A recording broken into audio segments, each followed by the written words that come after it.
like to call her. That's Mafia Mommy right there.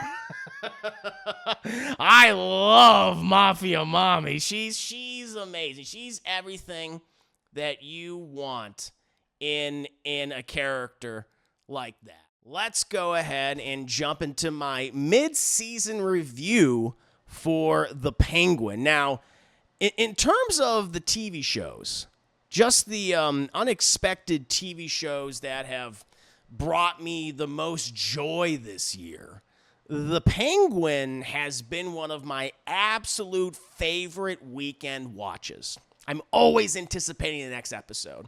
Just already being a big fan of the Batman and of Colin Farrell's performance as the Penguin in that movie, I was already kind of intrigued and looking forward to the spinoff series when it was, obviously announced. And the fact that it would be focused on Oswald Cobblepot, or in this case, Oswald Cobb, in this specific adaptation, I thought, okay, cool. I expected it to be good. Very least good.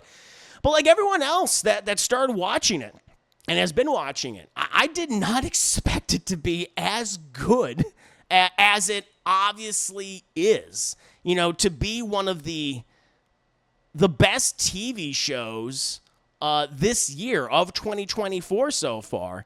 And not just in terms of TV comic adaptations or genre fare, but just one of the best damn shows this year. I reviewed the first episode when it first premiered a few weeks back, and I talked about how great it was. And I've been meaning to touch on the series again once more episodes were released. And, as of this specific conversation, as of this review, I have seen, 5 episodes of the series. I believe there's 8 episodes total, though correct me if I'm wrong. And in my opinion, the show has just gotten better with every episode in terms of the writing, the dialogue, and the characters. It's just blown away my expectations. And it's been walking this tightrope, this wonderful tightrope of being both reverent of the themes and history of its source material, but also just playing around with the Batman mythology and the supporting Batman characters' mythology, in a respectful way, but also in a very fresh way. It's certainly very reminiscent of the defining dramatic television shows of the last 25 years. Shows like The Sopranos, of course, and Breaking Bad, and its various spin-offs like El Camino and Better Call Saul. But it doesn't feel derivative of those shows because, the story and the writing and the acting has been so good so far. And I imagine it will maintain this level of consistency just all the way up to its final episodes. Or at least I hope it does. But I'd be shocked. I'd be flabbergasted if it doesn't. Obviously, it's just buoyed by being connected to the Batman movie, which was already really good. But now it's also doing what any good sequel or any spinoff does. It makes you have a greater appreciation for what came before, and it elevates the Batman because of its own quality, which I think is a great thing. It's a show that's tense. It has some great twists and turns, and it puts the characters first, always first, and you become so much more invested in them over time, despite the fact that the people you're watching are morally despicable, reprehensible. But that's a good sign of a TV show or of a film. Like The Sopranos and Breaking Bad before, or any other show you want to compare it to, you become invested in their stories because of these characters are written and performed so well by their actors.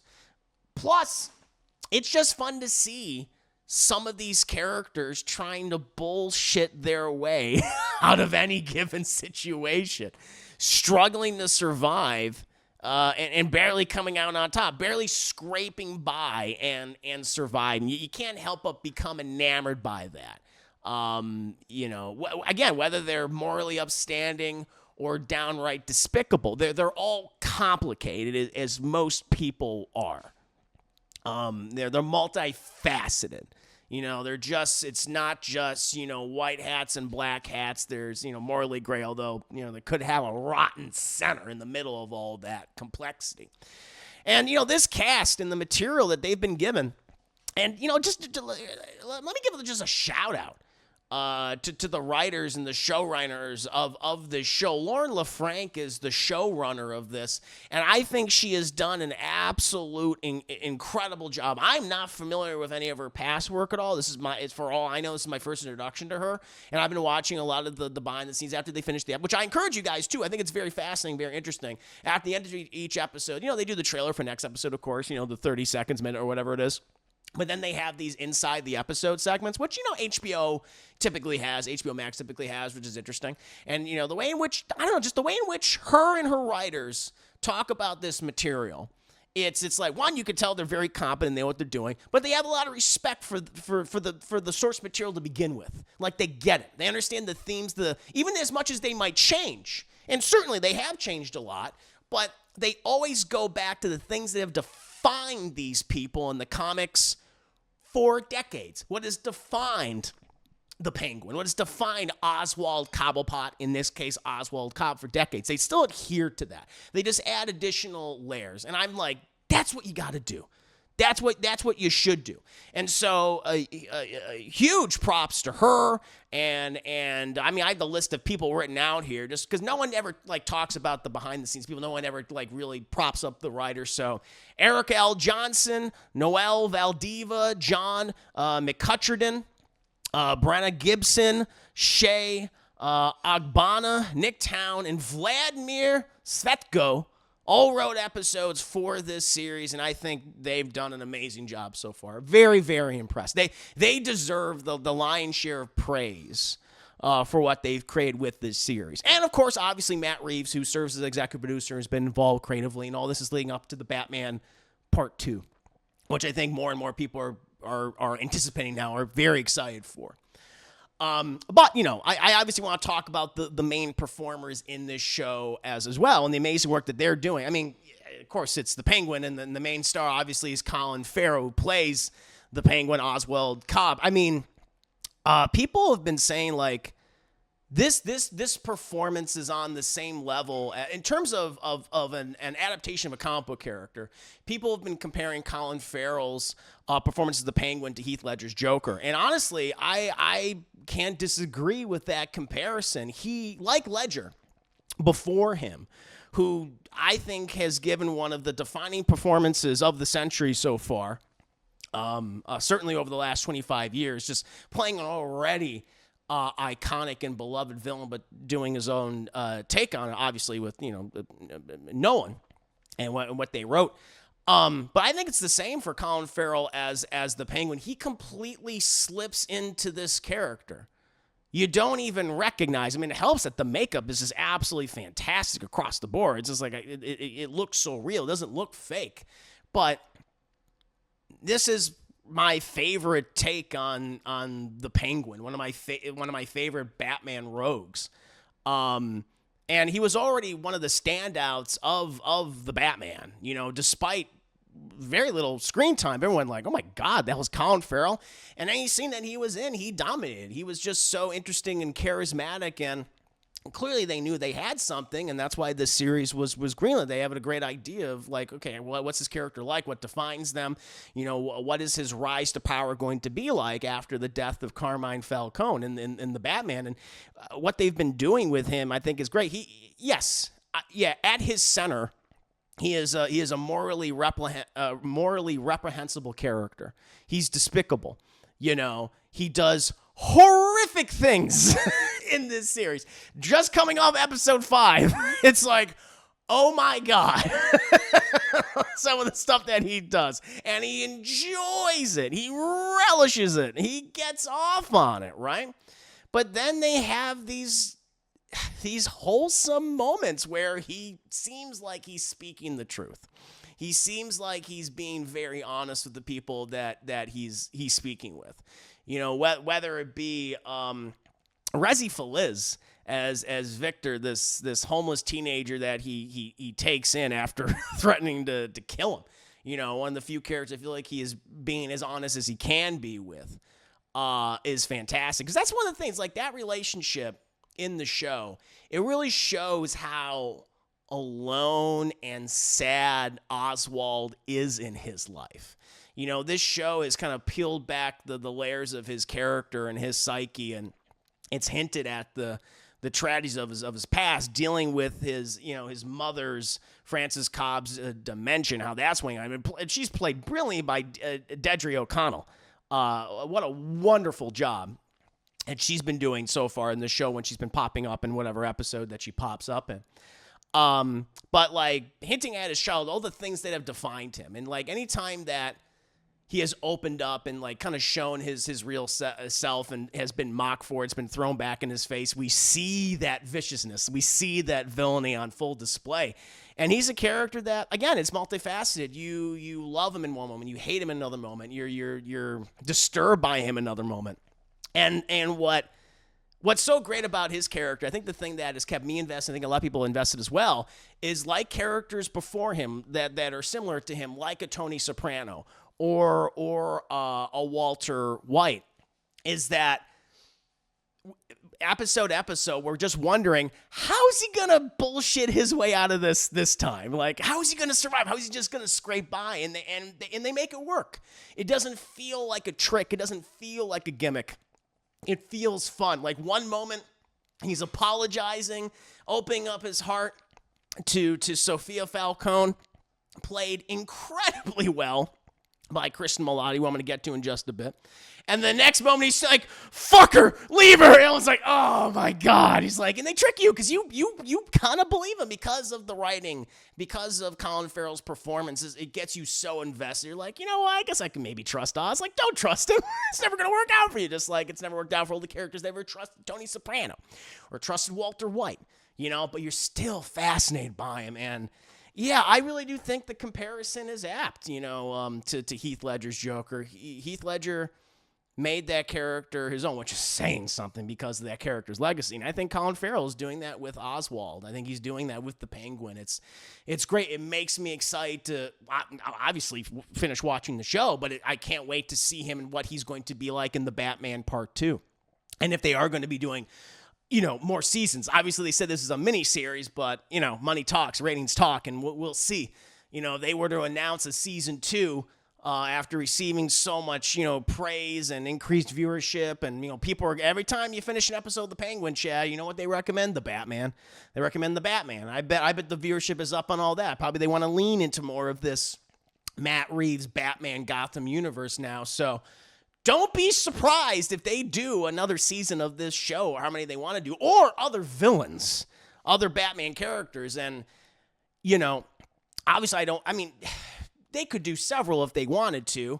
Obviously, I don't want them just to do it just to do it for the sake of doing it. Do it if you have a really good idea like this one. But we could have something very interesting here and very captivating. But yeah, what Colin Farrell has been doing throughout this entire show has been absolutely spectacular. The material that's been written for him has been so good. But of course, the cast is buoyed by other people as well.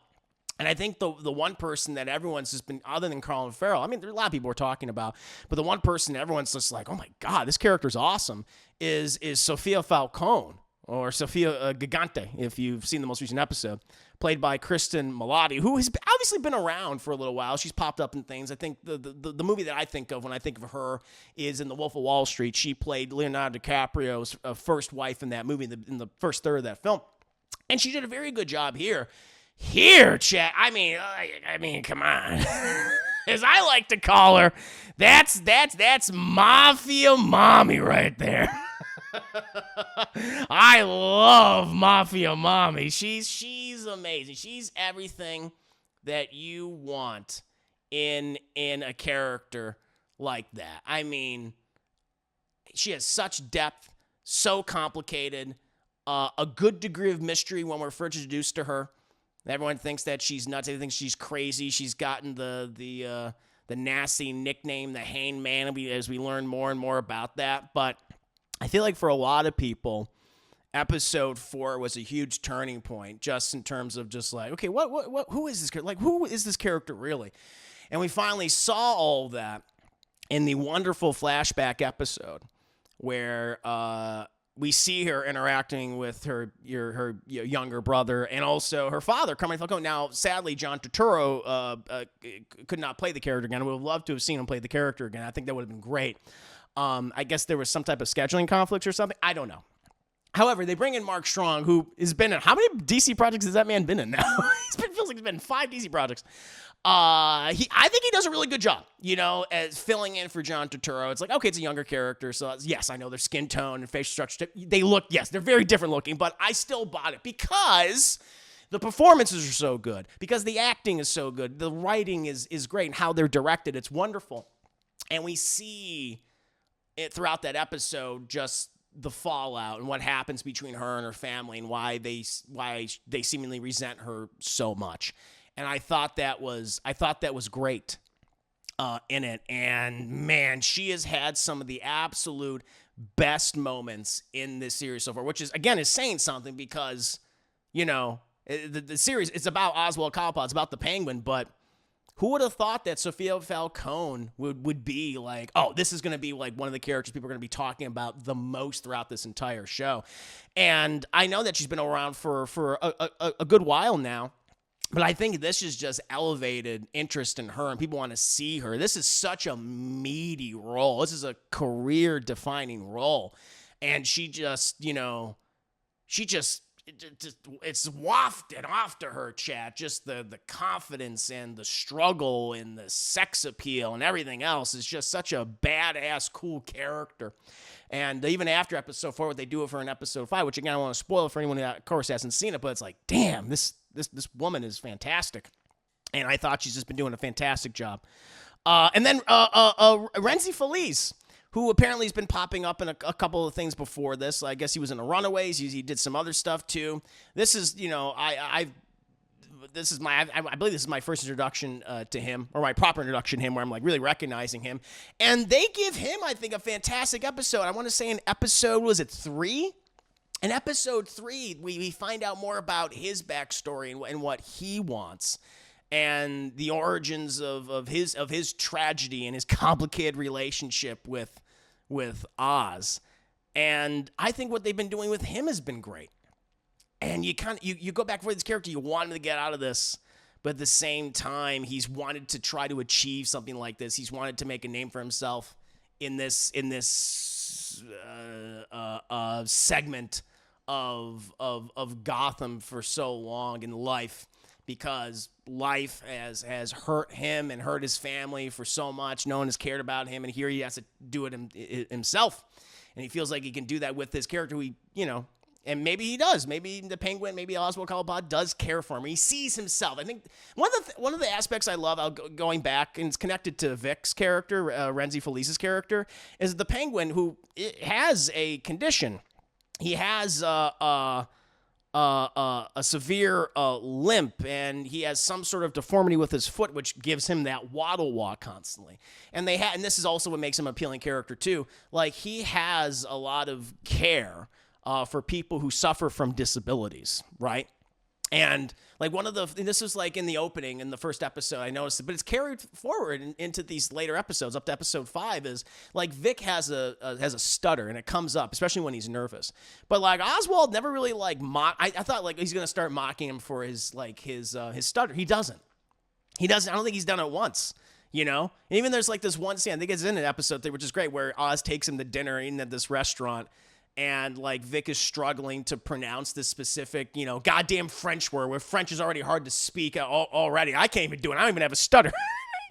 My mush mouth would struggle for that. And he's trying to say the word, and the waiter kind of talks over, and Oz is like, hey, he could do it himself. And even after that, like Vic's like, you don't have to do that. He's just like, he can wait for you. That's okay. And it's just, again, that's what makes it appealing. And I love their relationship. And I'm scared for what's going to happen between them eventually. We'll see. But he's doing, I think, a wonderful job, too, in this show. You really come to care about him as a character. You're invested in his story.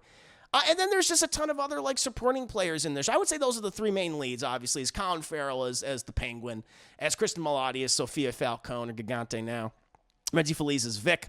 But Dendry O'Connell, when she's popped up in this show, she has stolen every goddamn scene. She's in the throes of dementia. Right? But there are times where she becomes very lucid, and you see where Oswald gets that viciousness, gets that drive. And it's just like, if she, didn't have what she has now, if she didn't have this condition, she'd be making all these moves herself if she could. And I was like, God, there's some really well-written female characters in this show, and they're so complicated, right? And seeing them struggle throughout this and coming up against all these huge roadblocks and having to figure out a way to circumvent them or tear them down or destroy them in their own unique way. It's great. And they give her a lot to do in this really all these characters a lot to do in this most recent episode. And there's just this devastating scene where she has to come back to like one of the poorest areas in Gotham where she originally raised her boys, because we learned that Oswald Cobblepot actually had brothers when he was younger, and as Oz said, like, we don't see the brothers anymore. It's because the city took him. The city took him, kid. And her dealing with the throes of dimension, being confronted by all this, we just get just a tragic scene between her and her son. It's like, but she did a wonderful job. And there's other people that have been popping up as either as guest characters or small supporting roles. Clancy Brown, who I'm a huge fan of. You guys, everyone loves Clancy Brown. There's not a single person out there that dislikes Clancy Brown. Clancy Brown's a classy goddamn guy. Whether you like him in Highlander chat or whether you like him as Lex Luthor in the DCAU, in Superman the Animated Series and Justice League, or whether you like him as Mr. Krabs and SpongeBob, everyone fucking loves Clancy Brown. And he plays Salvatore Maroni. And again, it's a very different take on Salvatore Maroni, but it's very respectful of the character from the comics as well. It's just that they're changing mythology, but they're adhering to the things that define him.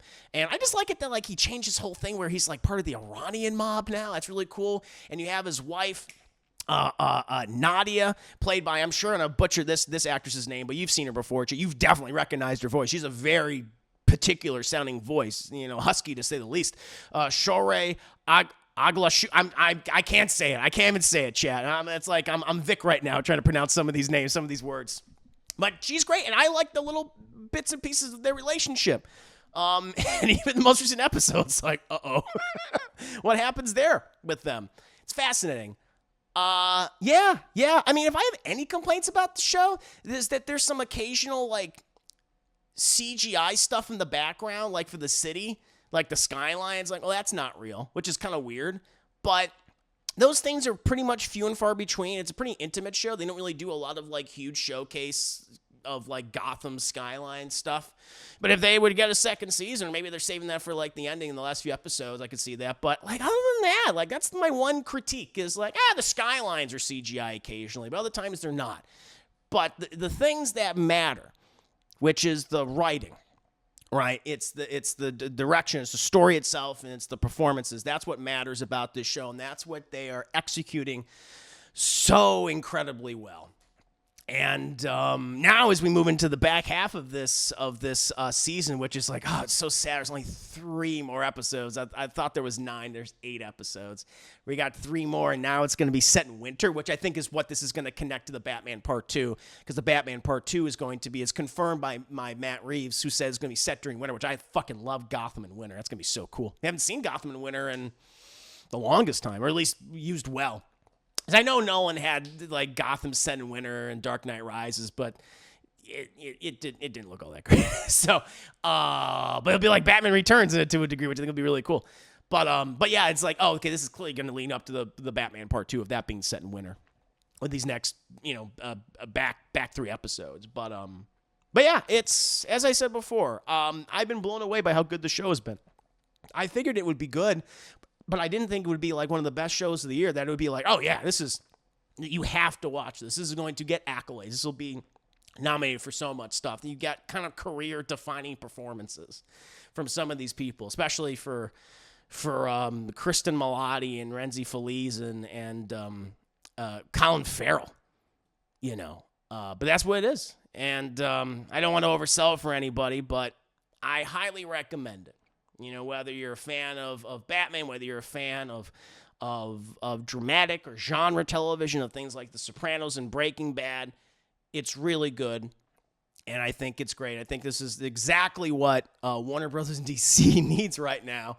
It helps distract from, some of the refuse the last vestiges of the refuse they had to put out there, like with the the end of the DCEU, and obviously the Joker too, filet ado. So hopefully, for quite some time moving forward, with the Penguin, the Batman Part 2, and what James Gunn and Peter Safran have planned, we'll be getting a lot of quality DC content. I'm hoping, and this is one of those quality DC products, shows, creations. So yeah, I could not sing this show's praises more. I highly recommend it. But what about you guys? What do you think of the Penguin so far? We're 5 episodes deep as of this recording. Have you liked it as much as I have? Loved it as much as I have? Are you more like in the middle? Or do you not like it? Do you not like quality television? Let me know. 5 minutes later. Oswald Cobb, Gabagool, and all that. Oh, man. That's what you guys are saying here. Let's see. Penguin is flying high. Yeah, he is. Victor, don't forget the Gabagool. He's got to say that at least once. He's got to say the Gabagool at least once. This is Gabagool. It's funny because him and Victor actually are talking about like food and shit in that third episode when it's really detailing like Victor's like story and everything, which I think is pretty cool. He's talking about like, oh, my dad make all this fancy food. You love it, like snails and fish and shit. He's like, 'cause you're a fucking penguin, man. You'd love it, wouldn't you? The Gabagool. Oh my God. Let's see here. Deppel, for most of the season, Oz is a crook, but he didn't seem like he was evil, but he's doing some fucked up stuff. He's doing some really fucked up stuff. Man, these last couple episodes especially, it's like, dude. But yeah, he's just, again, he's complicated. He has these things that make him at times seem not as bad, but I don't know. I think deep down, it's like, you got to remember that I love that, because I thought like, all right, well, because they could have gone the direction. They could have done this. They could have pulled the Sony thing. They could have done that where it's like, no, the Penguin's actually a hero. He's a man for the people. Like they could have done the Madam Web, the Venom, the Morbius to Penguin, right? They could have done that. He's actually a hero and Batman shouldn't be beating him. It's like, no, this guy's a fucking murderer. Like, he's a horrible person. You shouldn't trust him. He has these, but he's complicated, underneath all that horribleness. And there's certain things that make him seem occasionally like he can be a good guy, where he's capable of doing good. But at the same time, because you literally just saw a few scenes ago, him do something thoroughly despicable. And that's what he's been doing in some of these episodes. Like, oh yeah, that's right. He's still the Penguin. And he'll definitely don't pull a Joker too. Mafia, yeah, Mafia, dummy, mommy. Yeah, I don't think we can fix her, Chad, but that's okay. She'll fix us. Oh, Christ. Hell yeah, she will. Honestly, in hindsight, it makes you kind of mad at Leo and Wolf of Wall Street. If he just handled things a little differently, he could have been maybe the greatest thruple ever. I know. Oh, my God, what a thruple that would be. He wouldn't be able to take it. I think his head would explode. I don't know how you can handle all that hotness. Mark Strong just signs up for any superhero cyber project. He really does. Yeah. This is one of his better ones. Like, I liked him as Carmine Falcone. It's like, oh shit, he could have played the character in live. Well, in the movie, not in live. He's obviously live action, but he could have played him in the Batman. He did a good job. For a sec here, I thought he was going to say he has penguinism. I should say that. Bishop Sycamore going to see High Grace in the middle of the review. And yes, I just finished my review, my mid-season review. Just want to get people's thoughts on it as well, what they think of the show so far. Penguinism, I like. He's got that penguinism down. Look at that beak. Look at that schnoz on us. Space Cowboy, yeah, I've been loving this series. Yeah, it's really good. Another criticism, it's not where is who's. Well, we could talk about that. Where is the Batman? He's at home washing his tights. That's where he is. As in the words of Jack Nicholson's Joker. No, I think that's a good question. It's one of those things where it's like, yeah, Batman's like, obviously he's around, but he can't be every place at once. It's just one of those things where that question comes up, I think, for like a lot of like superhero materials. Like, where is the Avengers? Where's the X-Men? Where's like, as this huge world ending or whatever scenario is happening right now? And it's just like, the easiest answer is just like, because they couldn't get Robert Pattinson in the show. He has other responsibilities, didn't want to appear in it. Now, personally, I could be wrong. I could very easily be wrong. I think he is in it. I think he's going to show up, but it'll be at the last episode. Whether or not we see him, I don't know. I feel like they're going to remind people. Like, this is my prediction. If he doesn't, like, he might, for all we know, show up. And, like, I know they're saying he's not in the show, or on Pattinson, he didn't want to be in it. And, yada, yada, yada. Which could, like, be true. You know, he's like, yep, just didn't work out. Or simply, we just wanted to literally just focus on the Penguin and his, the immediate characters that surround him. It's like, it's not called the Penguin and Batman. It's about him. It's about his world. You know, and then we're going to see him, obviously, in the Batman Part 2, having achieved whatever level of success he's able to achieve at the end of this series, I imagine, right? Now, my prediction is Penguin will succeed as much as he possibly can in this show. Although I wouldn't be shocked if Kristen Milotti shows up in the Batman Part 2. Maybe both of them are like, they are the criminal element and got like the mob criminal element in Gotham from now on and have to compete with all these different villains and things. But I think one of two things will happen in the finale. Batman will fucking show up, and after, like, Oz is so successful, like, we did it, kid, we did. Batman will beat the ever-living shit out of him. And be like, I'm watching you now. And the excuse could be, like, maybe he was busy with like, because he even says at the end of the Batman, like, he can't just be a force of vengeance. Maybe he was concentrating on the massive, maybe the Wayne Foundation, you know, Wayne Enterprises was focusing on the human relief efforts, you know, because Gotham, so much of Gotham was destroyed. It's so funny. The Riddler wanted to take down the richest and most corrupt people. He had really ended up hurting the innocent people, the poorest of people like himself that he said that he was trying to avenge. He did anything but that. That would be the excuse that he was concentrating on that more. He's like, I can't just be a symbol of vengeance. I gotta be more than that. I have to be Batman, like that kind of Batman. And you could do that, but then after he's like, okay, I'm done with that. I want to go back to being Batman now. And he can go in there and punch. He'll either beat the shit out of Oz and Vic and all those guys, or what it'll end with, like, literally Oz celebrating and he walks into a room and the lights go out. And I think it would be kind of cool if you have Robert Pattinson, like, record some dialogue or something, and then it leaves, and there's, like, a fucking batarang just, like, embedded over his head or something. You know, something like that. I think that would be cool. I'd be fine with that. I think that would be okay. But we'll see. But I think I wouldn't be shocked if he shows up. Let's see. They could have Oz be a criminal but not evil, but the showrunners have said you will hate Oz. Yeah. I mean, they're building towards that. I know I gotta watch Palm Springs. Excuse me. Blackstone Green Salutation. I'm doing very well. Good to see you. Just finished my review for the Penguin. At least my mid-season review. Probably in the Batcave crying about something. Probably. Oh, I love it. I love him writing his little journal like a little fucking weirdo. Maybe we'll get a showdown between her and Zoe Kravitz. Ooh, damn. Sexy. Punch. For justice, shut up, you're going to jail. Shows of Oz in his new iceberg lounge, looking over his new criminal empire. The last scene is the Batman smashing the window, dropkicking. Let's do that. Yeah. That'd be hilarious. That'd be a very Batman thing to do. And outshine my movie, will you? Whack, yeah. Hope it's realistic. You stop at a restaurant, take a shit. Gonna take a long time to get out of that scene. I know, right? Oh, it would be. It'd be very difficult. But yeah, I honestly, they're all saying he's not in it. And you know what? He could be. He's like, nope, we're not going to do that. Next time you see the Batman, it's going to be in the Batman Part 2. I'm fine with that. That's okay. Like, I don't feel, watching, the thing is about this show, and this is, I'll end this and then we'll go to Class in the Glass Cast. I don't feel Batman's absence. I know this takes place in Gotham. I know it takes place after the events of the Batman. But that's how great the show is, in my opinion. It's not like every other moment they can asking, where's Batman? I'm not thinking about that, honestly. I'm just not.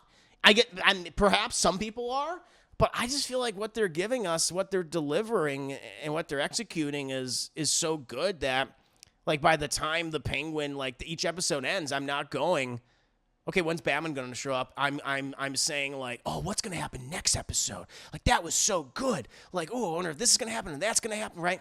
And that to me is the greatest thing that you could possibly do, where by the end of this Penguin series, you're not even thinking about Batman, which I think is great. And I don't think it needs him. Could it have him? Sure. It can have him. And perhaps they will at the end. I think they probably will, but if they don't, I'm not going to be disappointed because I don't care. Because the show's already so well written to begin with. And what Lauren LaFranc and Matt Reeves and these other writers are doing, it's great. It's a really good show. I recommend it. But yeah, I guess my one thing is don't go into the show expecting it's going to be Batman. It's not. It's about Oz. It's about Sophia Falcone. It's about Vic. It's about these criminals rising to power and struggling all the way and bullshitting as much as they can to get up on top.